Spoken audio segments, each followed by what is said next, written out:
Hello everyone, my name is Adeline Spears and welcome back to another AWX weather forecasting video. And in this video, we're going to be discussing and breaking down Category 5 Hurricane Beryl, who has been smashing record after record as he continues his trek throughout the Caribbean and maybe even sets his sights on the US later this week. All of that and more is coming up in this AWX weather forecasting video, even discussing the potential for severe weather action in the upper Midwest today as well. So buckle up because this is going to be quite the video, and let's get into the forecast.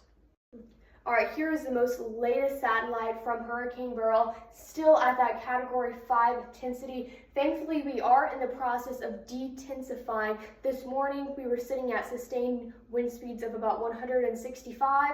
Now we're down to 160, thankfully, and this trend will continue as Beryl continues to move west and on its approach to Jamaica and the Cayman Islands, and we're going to be taking a deep dive into Jamaica in just a second. But let's finish forecasting out this the path of Beryl. Here we are using the National Hurricane Center's cone of uncertainty graphic, and as you can see here we are sitting afternoon. Beryl has just finished impacting portions of the southern windward islands yesterday and last night, and now we're moving on through on its approach to Jamaica, which is currently under hurricane warnings, and past Jamaica we're looking at impacts on the Cayman Islands. But post Cayman Islands, we're really not sure what is going to be happening with Beryl. We've got two options, and that's what we're going to be diving into in just a second. But for now, let's take a quick look at Jamaica.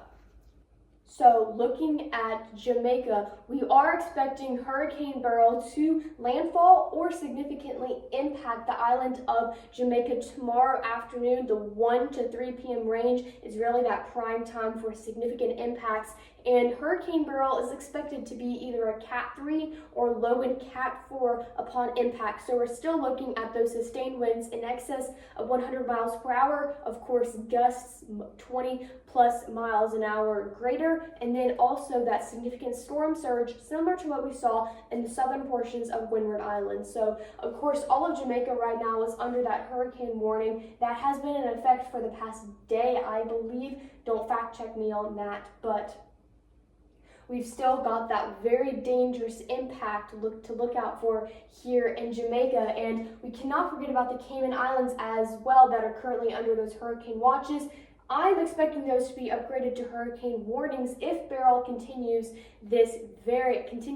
to maintain this Category 4 to Category 5 strength as we go into the nighttime hours today. But looking ahead at Beryl, here are a couple of guidance models that are suggesting us two possible outcomes past the Cayman Islands. So one, which would be the best case scenario for the United States, were to be Hurricane Beryl impacting the Yucatan Peninsula. But unfortunately, this would be impacting major population centers like Belize City, Cozumel, and Cancun as well. So that's one outcome, but the second is becoming increasingly likely as more models are pointing towards Beryl having a more northerly turn, scraping the Yucatan Peninsula, entering the Gulf of Mexico, and maybe even impacting portions of southern Texas and maybe extreme southwestern Louisiana as well. So don't be scared, don't be super worried at this point, as this is still very far out in the future and we could be seeing some significant forecast changes as well. But this is just a heads up if you live in southern Texas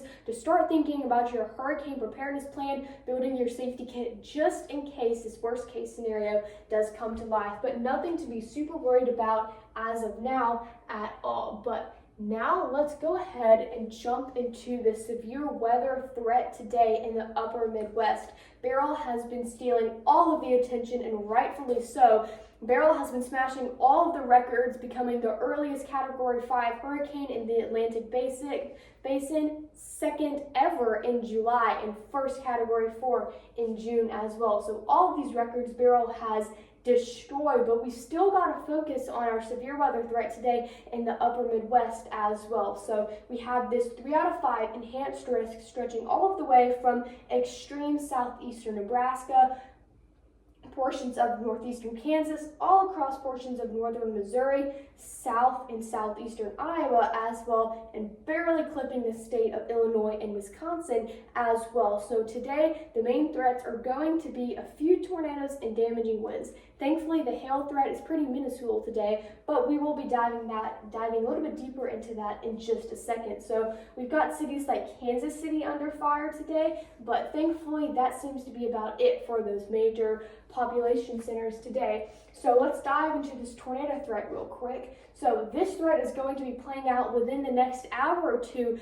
as I'm filming this at about 1 to 2 p.m. Eastern Daylight Time, and I believe severe watches should be out within the next couple of hours, less than an hour most likely, as this is going to be a mid-afternoon into early evening threat, as we are expecting a couple of rogue storms capable of producing a couple of tornadoes at times.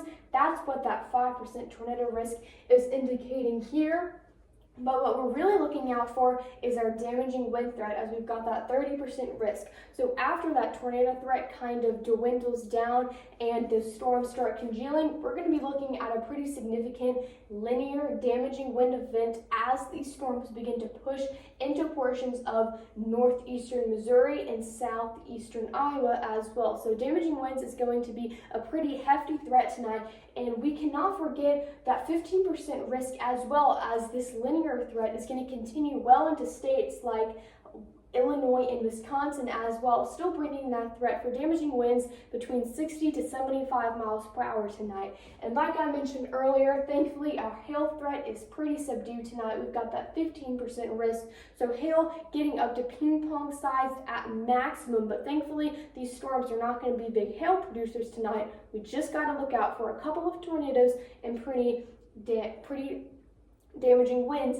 at times. So this final part of this AWX weather forecasting video is going to be taking a quick look at your 4th of July travel forecast. So we're going to look at our travel delay map specifically, for airports, but across the board seems to be great traveling conditions tomorrow, especially for flying. We're going to start over on the West Coast.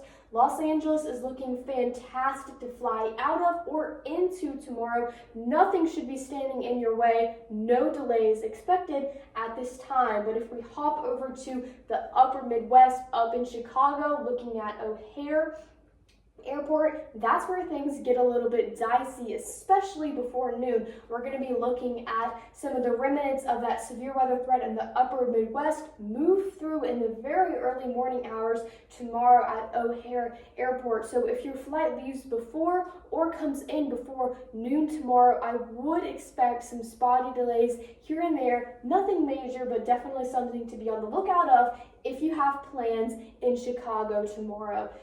Jumping down a little bit further south to DFW, again with the A-OK, looking great to fly out or into DFW tomorrow. Same goes for Atlanta and John F. Kennedy International Airport up in New York City. Both of these are still looking good, but I would look out for some spotty showers in the afternoon, especially in Atlanta. Again, but no delays are expected at this time. So this official forecast will be coming out tomorrow for your 4th of July forecast, but this is just your travel delay map to get you prepared if you're hitting the road or hitting the air tomorrow at all. But I hope you enjoyed this AWX weather forecasting video. I apologize if things got a little messy or if I seem a little bit frazzled. This is a lot of information to be putting out there. I think this is one of my most hefty forecasts at all, but we have covered your 4th of July travel forecast, Category 5, historic Hurricane Beryl,